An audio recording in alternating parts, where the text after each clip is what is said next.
il vaut aussi par son indifférence aux positions sociales. Oui, c'est ça la justice. C'est que quand on met un médecin et par exemple un médecin ou un avocat, hein, avec une victime, hein, le jugement doit être égal. C'est-à-dire que si c'est le médecin qui a fait l'injustice, il doit être puni. Si c'est la femme, elle doit être punie, par exemple.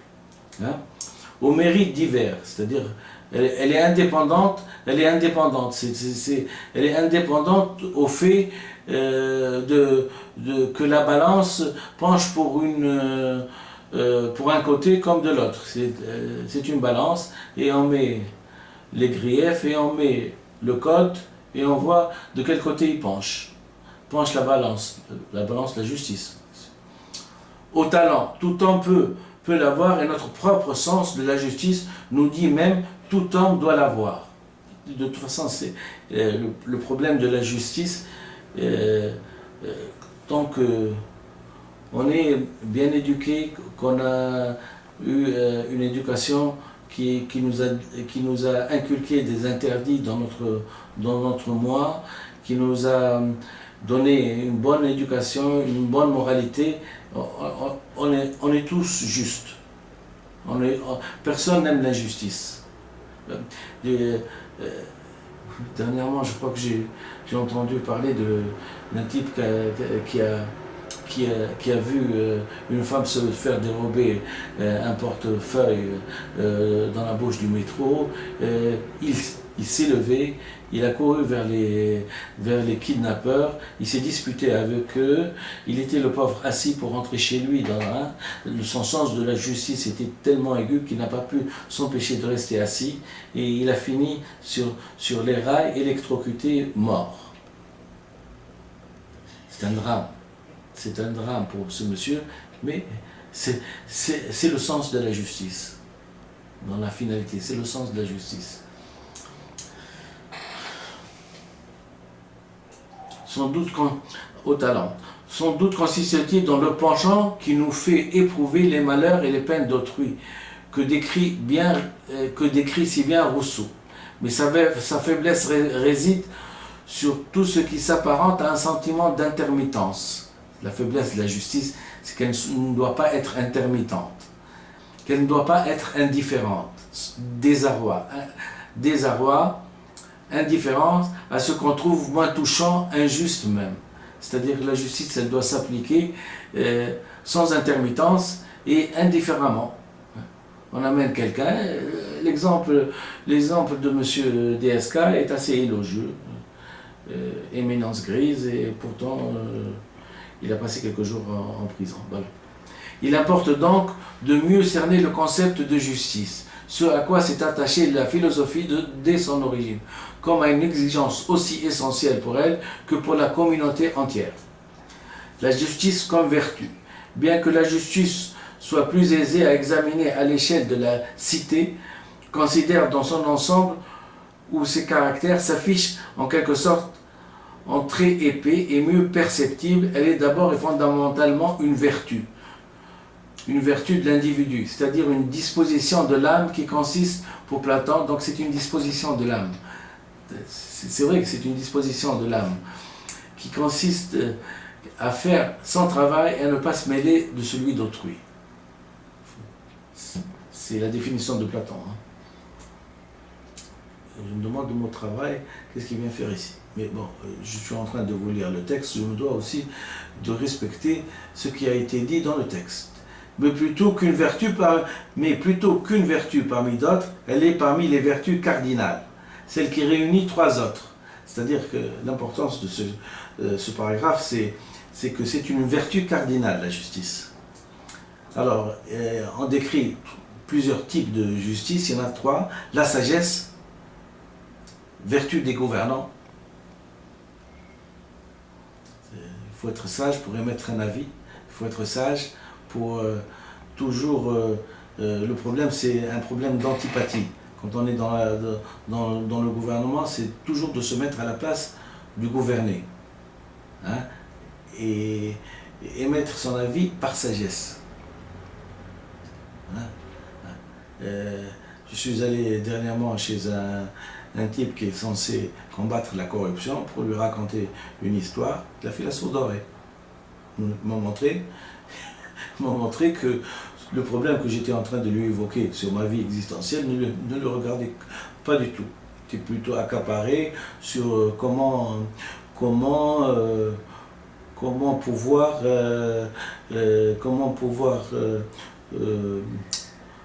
je m'excuse encore, parfois je suis obligé d'être vulgaire, et de toute façon, même la vulgarité, parfois, les mots vulgaires, et il était en train de spéculer comment puper un voyage gratuit en Suisse, parce que quelques jours après, j'ai téléphoné, il était en Suisse, au gouvernement, et faire une mission, une mission payée par, bien sûr, le frère de la princesse.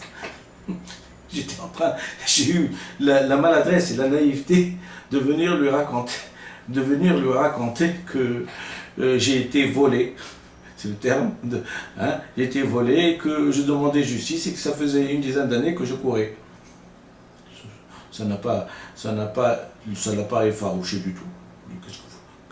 Que voulez-vous que je fasse? Voilà la réponse. Que voulez-vous que je fasse? Que je fasse ça, ça, ça? Non. Vous avez un article, il me répond avec un article. Bon, il me prend pas en compte celui-là.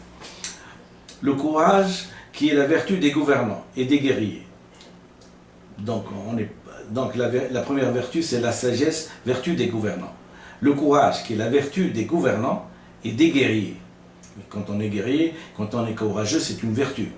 Parce que quand on peut sacrifier sa vie pour une certaine idée, aussi patriotique que soit-elle, c'est qu'il y a il y a un amour, il y a l'amour de la patrie. C'est l'amour de la patrie jusqu'à la mort. Et la tempérance, bon, des guerriers. Et la tempérance, vertu commune aux gouvernants, aux guerriers, et au peuple. Nous, c'est la tempérance, bien sûr. Et partant, l'ensemble des vertus. Et parlant de l'ensemble des vertus, Platon consacre deux livres de la République à l'étude et des réfutations d'opinion et les thèses qu'il a écrites sur la République. Et il conclut, notre cher Platon, que personne n'est juste volontairement, comme veut le montrer le fameux épisode, etc. Je pense que c'est pas très important pour moi. Par contre, Socrate admet que la justice passe par l'éducation des citoyens et de l'organisation de la cité, que la justice et l'injustice naissent des relations entre les membres de la cité. La justice est-elle une utopie? Il est courant de rallier de telles constructions qui semblent tenir de l'utopie, au nom du réalisme, d'une prétendue connaissance de ce que sont les hommes véritablement et de leur incapacité foncière à s'élever au-dessus de leur état présent, de leur égoïsme. C'est vrai que quand on juge, on doit être neutre. C'est le réactif neutre. C'est-à-dire, puisqu'on peut pencher de n'importe quel côté de la balance de la justice, à partir du moment où on va analyser les faits, les primo-vins, les tenants et les aboutissants d'un procès, on se doit d'être neutre, de faire le vide dans son esprit, ne pas avoir de pression, de comprendre que, par exemple, attention, on va avoir un coup de téléphone, il va comme on dit, en arabe, je m'excuse, mais je ne sais pas comment on dit,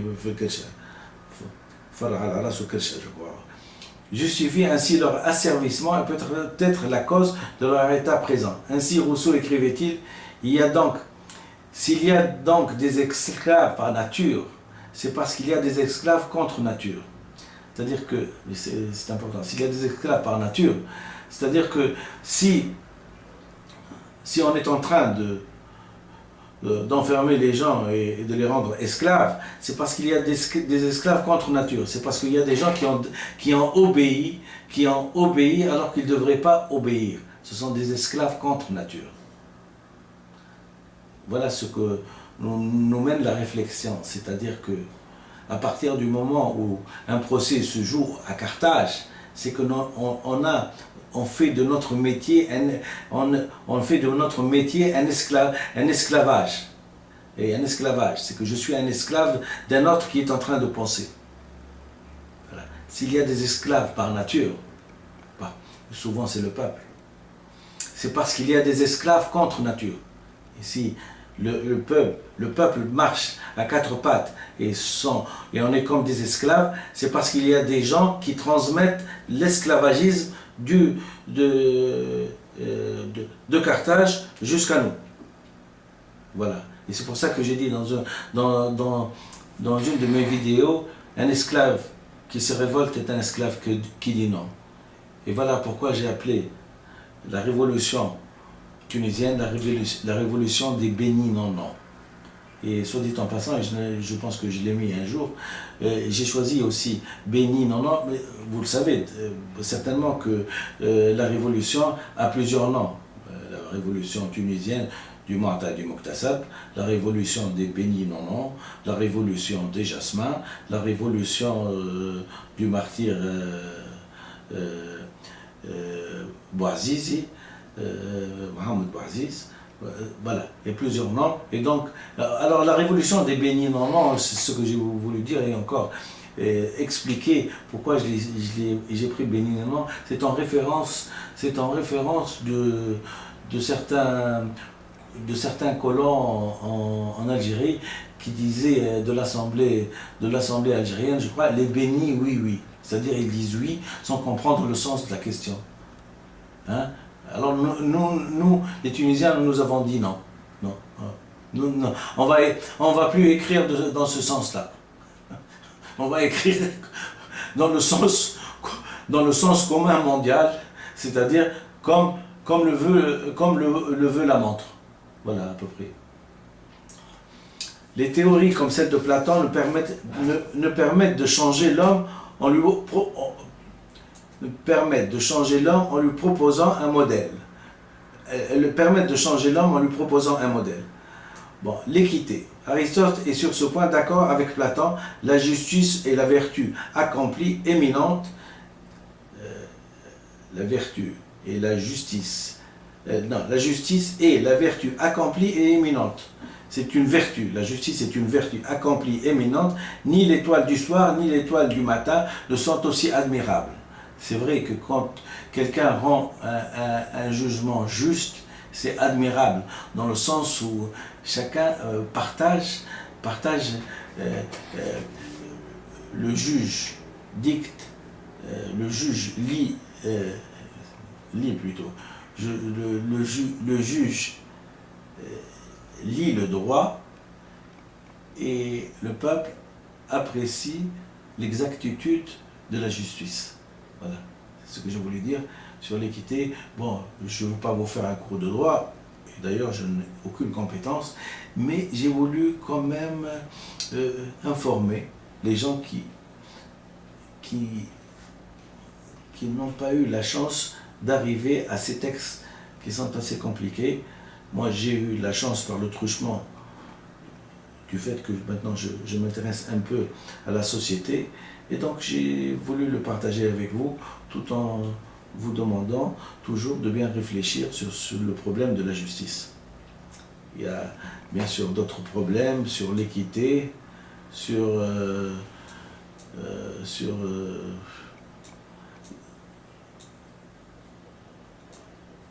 les types de le principe de l'égalité. La première applique le principe de la proportionnalité. C'est pour la justice que les justes sont justes. C'est pour la justice que les justes sont justes. Oui, ça c'est important parce que les justes sont justes. C'est les justes. D'abord, pour définir les justes, ce sont les gens qui trouvant que le problème des petits juifs qu'on essayait d'amener dans des camps de concentration était inhumain, on finit par les cacher en tant que Français, et c'est pour ça que ces familles-là, on les appelle les justes. Je pense que c'est ça.